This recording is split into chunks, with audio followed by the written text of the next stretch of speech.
समय यात्रा के बारे में आपने कभी न कभी तो सुना ही होगा और यह भी सोचा होगा कि लोग इसके बारे में बात करते वक्त हैरान क्यों हो जाते हैं। और टाइम ट्रैवल तो बहुत सालों पहले साइंस फिक्शन माना जाता था, लेकिन सब कुछ बदल गया जब 1915 में अल्बर्ट आइंस्टाइन ने थ्योरी ऑफ रिलेटिविटी को बताया। और इस थ्योरी का यह कहना था कि समय की जो रफ्तार है वह हमेशा एक सी नहीं रहती।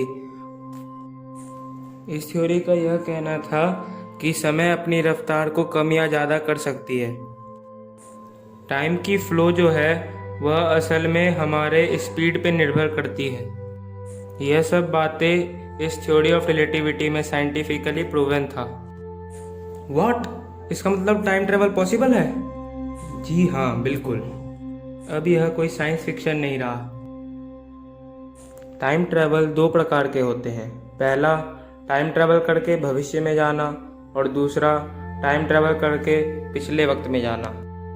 और जैसा हम लोगों को पता ही है कि speed limit of the universe 3 lakh kilometre प्रति सेकंड अप्रॉक्स है। लॉ ऑफ नेचर इससे ज़्यादा स्पीड अलाउ नहीं करती। अगर हम मान लें कि हमने कोई एक ऐसी एडवांस्ड स्पेसशिप बना ली जो कि स्पीड ऑफ द लाइट से थोड़ी कम रफ्तार में ट्रैवल कर सके, वह स्पीड ऑफ द लाइट को तोड़ तो नहीं सकता, लेकिन उसके आसपास पहुंच जाए, तो जानते हैं कि क्या होगा? उस स्पेसशिप के अंदर की टाइम स्पीड बाहर की दुनिया की टाइम स्पीड से स्लो हो जाएगी। मान लीजिए कि अगर आप उस स्पेसशिप में 10 जून 2020 को बैठे और 10 दिन के लिए स्पेस में ट्रैवल करने के लिए निकल गए। स्पेसशिप के अंदर तो सिर्फ 10 दिन ही पार होंगे, लेकिन बाहर की दुनिया में 100 साल बीत चुके होंगे और आप एक बिल्कुल ही अलग दुनिया में पहुंच चुके होंगे। मतलब हाँ, समय में आगे जाना यानी भविष्य में जाना पॉसिबल है। अगर आप बहुत ही ज़्यादा स्पीड से ट्रैवल करो तो तभी ये पॉसिबल है। और जहाँ तक रही बात समय में पीछे जाने की, तो वह सिर्फ एक ही तरीके से पॉसिबल है, वर्म होल। जी हाँ, वर्म होल एक ऐसा पैसेज है जो दो जगहों या दो अलग अलग वक्तों को जोड़ता है। और इंटरेस्टिंग बात तो यह भी है कि वर्म होल जो है वो हमारे आसपास ही मौजूद है, पर वह बहुत ही सूक्ष्म या नहीं तो कहें कि बहुत छोटे लेवल पे एग्जिस्ट करता है।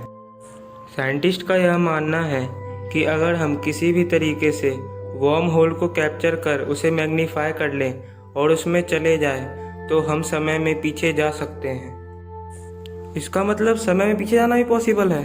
जी हाँ दोस्तों, बिल्कुल, समय में पीछे जाना भी पॉसिबल है।